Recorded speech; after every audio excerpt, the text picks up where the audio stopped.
കളിച്ചാൽ ഈ ഭൂപടത്തിൽ കാണില്ല. ഭൂപടത്തിൽ നിങ്ങൾക്കൊരു രാജ്യം വേണമെങ്കിൽ, ഭൂമിയിലൊരു രാജ്യം വേണമെങ്കിൽ ഇന്ത്യയോട് കളിക്കാതിരിക്കുക. ഓപ്പറേഷൻ 1 പോലെ ആയിരിക്കത്തില്ല ഓപ്പറേഷൻ 2. ഓപ്പറേഷൻ 1 എന്ന് പറയുന്നത് 10 വിമാനങ്ങളെ മാത്രമാണ് ഞങ്ങൾ തകർത്തത്. പാകിസ്ഥാനിലെ 10 വിമാനങ്ങളെ മാത്രമാണ് തകർത്തത്. അതുകൊണ്ട് തന്നെ അതൊരു സന്ധി സംഭാഷണത്തിൻ്റെ രൂപത്തിലുള്ള ആക്രമണമായിരുന്നു. എന്നാൽ ഇനി വരാൻ പോകുന്നത്, ഇനി ശ്രദ്ധിച്ചാൽ വലിയ ദുരന്തമായിരിക്കും പാകിസ്ഥാനെ കാത്തിരിക്കുന്നത്. ഇത് പറയുന്നത് AP സിംഗ് ആണ് ഇന്നലെ വാർത്താ സമ്മേളനത്തിൽ ഇത് പറഞ്ഞത്. അതുപോലെ തന്നെ മറ്റൊരു പ്രധാനപ്പെട്ട ഒരു കാര്യം വന്നു. സംയുക്ത സേനാ മേധാവി ജനറൽ ഉപേന്ദ്ര ദ്വിവേദിയുടെ ഇതാണ് അടുത്ത മുന്നറിയിപ്പ് വന്നിട്ടുള്ളത്. അത് രാജസ്ഥാനിൽ വെച്ച് നടന്ന ആയുധ പൂജയുമായി ബന്ധപ്പെടുത്തിയിട്ടാണ് ഈ മുന്നറിയിപ്പ് വന്നത്. പക്ഷേ അതിനകത്ത് അദ്ദേഹം പറയുന്ന ഒരു വാക്ക് എന്തോ ഒരു അലോസരം എനിക്ക് തോന്നി. ദൈവം നിശ്ചയിച്ചാൽ നമുക്കിനി ഒരു അവസരം കൂടെ കിട്ടും, ഉടൻ ഒരു അവസരം വരും എന്ന് പറഞ്ഞാൽ അതിൻ്റെ അർത്ഥം മറ്റൊരു മാനമുണ്ട്. കാരണം നമുക്ക് ശവപ്പെട്ടി കച്ചവടക്കാരൻ ഒരിക്കലും അമ്പലത്തിൽ പോയി അല്ലെങ്കിൽ പള്ളിയിൽ പോയി പ്രാർത്ഥിച്ച് പൈസ ഇട്ട് ചെയ്യുമ്പോൾ ഒരു പ്രശ്നമുണ്ട്. കാരണം ഒരുപാട് പേര് മരിച്ചു പോകണമെന്നല്ലേ.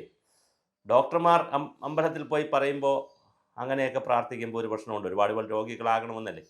അപ്പോൾ ചില മദ്യമുതലാളിമാർ ചെല്ലുമ്പോൾ ചില മേഖലയിൽ ഇങ്ങനെ ഒരു പ്രശ്നമുണ്ട്. യുദ്ധരംഗത്ത് നിൽക്കുന്ന കരസേനാ മേധാവി ദൈവമേ എന്ന് പ്രാർത്ഥിച്ച് നമുക്കൊരു യുദ്ധം തരണേ എന്ന് പറയുന്നത് അത്ര സുഖകരമായൊരു കാര്യമല്ല. എന്തായാലും അത് വളരെ ഒരു വേദനാജനകമായ കാര്യമാണ്. പക്ഷേ പാകിസ്ഥാന് വളരെ കൃത്യമായിട്ട് ഒരു മുന്നറിയിപ്പ് ഇന്ത്യൻ കരസേനാ മേധാവിയും സംയുക്ത സേനാ മേധാവിയും കൃത്യമായി കൊടുത്തിട്ടുണ്ട്. രാജസ്ഥാനിലെ അനൂപ്ഗഡ് സൈനിക ക്യാമ്പിൽ വെച്ചാണ് ആയുധ പൂജ, ഈ മഹാനവമിയോടനുബന്ധിച്ചുള്ള ആയുധ പൂജയിലാണ് ഇത് പറഞ്ഞത്. മഹാനവമിയൊക്കെ പട്ടാളക്കാരും നമ്മുടെ സേനകളും ഒക്കെ വളരെ വലിയ തോതിലാണ് ആഘോഷിക്കുന്നത്. ഈ മഹാനവമിയും ആയുധ പൂജയും സരസ്വതി പൂജയൊക്കെ, അതായത് ഈ പൂജയെടുപ്പെന്ന് പറയുന്ന വലിയൊരു സംഭവമാണ്. മിക്കവാറും എല്ലാ ക്യാമ്പിലും നടക്കാറുണ്ട്. അപ്പോൾ അത്തരത്തിലുള്ളൊരു ക്യാമ്പിൽ വെച്ചിട്ടാണ് കരസേനാ മേധാവിയും സംയുക്ത സേനാ മേധാവിയും പത്രസമ്മേളനത്തിൽ പത്രക്കാരോട് പറഞ്ഞത് പാകിസ്ഥാൻ ഇനിയും പണിയാൻ വന്നാൽ അത് പിന്നെ പണിയാൻ അവരുണ്ടാവില്ല ഈ ഭൂപടത്തിലും ഭൂമുഖത്തിലും എന്നാണ് പറഞ്ഞിരിക്കുന്നത്. എന്തായാലും വളരെ ഗുരുതരമായ ഒരു പ്രതിസന്ധി വന്നാൽ ഞങ്ങൾ വിടില്ല.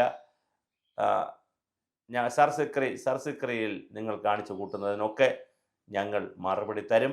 ഞങ്ങൾ ഓരോ പരിപാടിക്കും മറുപടി തരും. ഓപ്പറേഷൻ 1 ആയിരിക്കത്തില്ല സിന്ദൂർ, അല്ലെങ്കിൽ ഓപ്പറേഷൻ സിന്ദൂർ 1 ആയിരിക്കത്തില്ല, ഓപ്പറേഷൻ സിന്ദൂർ 2. അത് വളരെ ഭസ്മാസുരൻ്റെ പോലെയുള്ള വലിയ പരിപാടികളായിരിക്കും. ഞങ്ങൾ നിങ്ങളെ ഭസ്മമാക്കും എന്നുള്ള ഒരു കാഴ്ചപ്പാട് പാകിസ്ഥാനോട് പറഞ്ഞിട്ടുണ്ട്. ഇന്നാണ് ആ വാർത്തകളൊക്കെ പുറത്തു വരുന്നത്. പാകിസ്ഥാനിൽ നിന്ന് എന്താണ് പ്രകോപനം ഉണ്ടാകുന്നത്, അല്ലെങ്കിൽ എന്താണ് ഇതിന് മറുപടി വരുന്നത്, നമുക്ക് കാത്തിരുന്ന് കാണാം.